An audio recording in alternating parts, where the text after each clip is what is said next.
नमस्कार, स्वागत है आपका। शुरुआत बड़ी खबर के साथ करते हैं। खबर नोएडा से है, जहां पर जीएसटी विभाग को 15,000 करोड़ से ज्यादा का चूना लगाने के मामले में अब एक्शन होगा। 3 कारोबारियों को भगोड़ा घोषित किया गया है। तीनों के खिलाफ एनबीडब्ल्यू जारी हुआ है। तीनों की संपत्ति कुर्क की जाएगी। पुलिस ने संपत्ति कुर्क करने की तैयारी भी शुरू कर दी है। तीनों की 1,000 करोड़ से ज्यादा की संपत्ति कुर्क की जाएगी। संजय डिंगरा, कनिका डिंगरा और माइक डिंगरा की संपत्ति चिन्हित की गई है। तीनों आरोपियों पर 60 करोड़ का फ्रॉड करने का आरोप लगा है। जीएसटी फ्रॉड में 32 लोगों की अब तक गिरफ्तारी हो चुकी है और अब ये बड़ी जानकारी सामने आ रही है कि कुर्की की कार्रवाई को भी बहुत जल्द अंजाम दिया जाएगा। देश भर में इनपुट टैक्स क्रेडिट के नाम पर जीएसटी का 15,000 करोड़ रुपए से ज्यादा का फ्रॉड किया गया था और अब इस पूरे मामले में गौतम बुद्ध नगर पुलिस कमिश्नरेट ने 3 व्यापारी जो अरबपति हैं उनकी संपत्ति चिन्हित की है और 1,000 करोड़ रुपए की ये संपत्ति चिन्हित की है।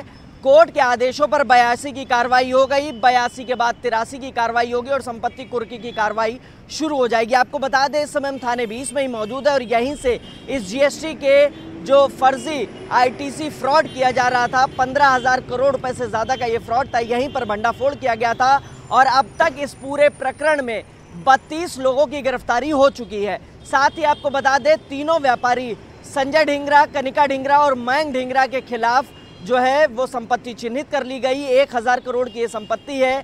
भगोड़ा घोषित है, एनबीडब्ल्यू जारी है, यानी चौतरफा कार्रवाई की जा रही है और अब तक बताया जा रहा है कि 60 करोड़ रुपए से ज़्यादा की इन लोगों ने आईटीसी का फ्रॉड किया है और इस पूरे प्रकरण में तफ्तीश जारी है। डीसीपी क्राइम के नेतृत्व में टीम का गठन किया गया है। लगातार छापेमारी दबिश दी जा रही है, कार्रवाई की जा रही है और अब माना जा रहा है कि आने वाले दिनों में इन तीनों अरबपतियों की जो संपत्ति है उसकी कुर्की की कार्रवाई शुरू कर दी जाएगी। कैमरामैन योगेंद्र सिंह के साथ हिमांशु शुक्ला, न्यूज़ 18 नोएडा।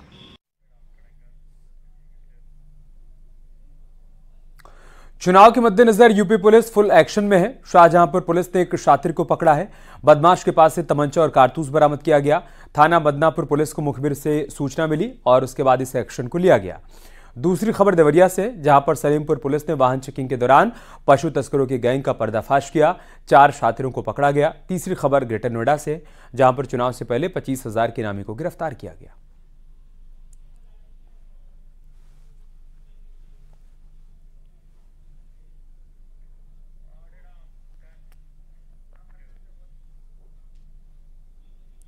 खबर इटावा से, जहां पर सैफई इलाके में असलाह फैक्ट्री चला रहे 2 शातिरों को पुलिस ने पकड़ा है।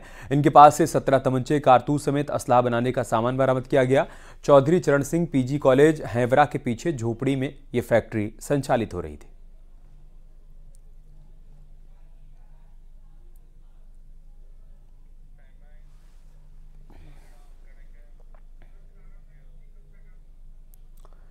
प्रतापगढ़ में गेहूं की खेत में भीषण आग लग गई। घटना क्षमा गांव की है। आग से 35 बीघा गेहूं की फसल जलकर राख हो गई।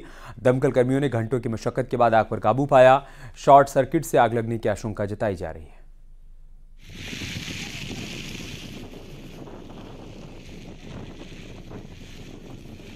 प्रतापगढ़ की तस्वीरें हम आपको दिखा रहे हैं। गेहूं के खेत में आग लगी और देखते देखते आग फैलती चली गई। 35 बीघा गेहूं की फसल जलकर राख में तब्दील हो गई। गांव वालों ने बहुत कोशिश की कि इस आग पर काबू पाया जा सके, लेकिन आग का दायरा बढ़ता चला गया और देखते ही देखते 35 बीघा फसल राख में तब्दील हो गई।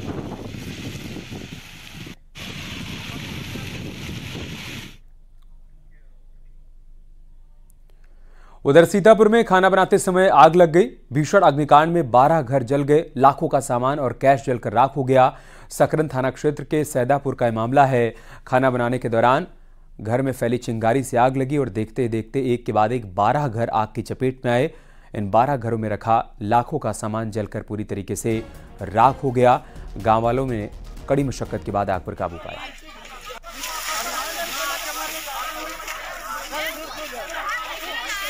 सीतापुर से हमारे सहयोगी संदीप इस वक्त हमारे साथ जुड़ चुके हैं।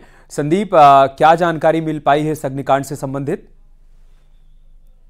मैं आपको बताना चाहूंगा कि ये जो पूरा अग्निकांड का मामला है, ये सकरन थाना क्षेत्र के सैदापुर गांव का मामला है। बताते हैं कि आज यहाँ पर जो है त्रिभुवन अपने घर में खाना बना रहा था, तभी चिंगारी से, चूल्हे से निकली एक छोटी सी चिंगारी ने उसके घर के बाहर पड़े छप्पर में आग पकड़ ली। आग देखते ही देखते छप्पर में आग ने विकराल रूप धारण कर लिया है। ग्रामीण जब आग बुझाने का प्रयास कर रहे थे, उसी समय जो है ग्रामीण और त्रिभुवन बिल्कुल असहाय से अपने आप को महसूस करने लगे, क्योंकि हवा इतनी तेज थी कि छप्पर में लगी आग ने जो है गांव के अन्य 12 घरों को भी अपनी आगोश में ले लिया। देखते ही देखते पूरा गांव जो है आग के गोले में परिवर्तित हो गया।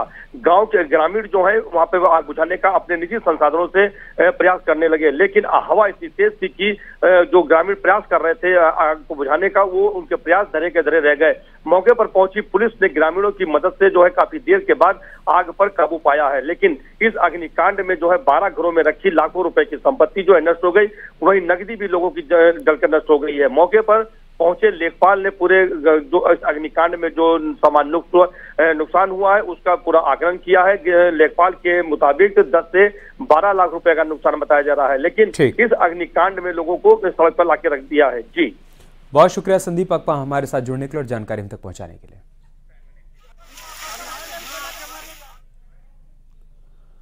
खबर कानपुर से है। ओवरलोड लोडर पलट गया है, महिला समेत 3 लोगों की मौत हो गई है। 24 से ज्यादा लोग गंभीर रूप से घायल हो गए हैं। फतेहपुर से कानपुर जा रहे थे 40 लोग, 2 लोडर में 40 से ज्यादा लोग सवार थे। चकेरी के सनिगवा इलाके में दर्दनाक हादसा हुआ। हादसे के बाद की तस्वीरें भी हम आपको दिखा रहे हैं। ओवरलोड लोडर पलटा है, महिला समेत 3 लोगों की मौके पर ही मौत हो गई है। इसके अलावा 24 से ज्यादा लोग घायल हुए हैं। सभी घायलों को फतेहपुर से कानपुर के आसपास के अस्पतालों में भर्ती कराया गया है। एक जानकारी के मुताबिक फतेहपुर से कानपुर जा रहे थे 40 लोग और 2 लोडर में सभी 40 लोग सवार थे। चकेरी के सनिगवा इलाके में यह दर्दनाक हादसा।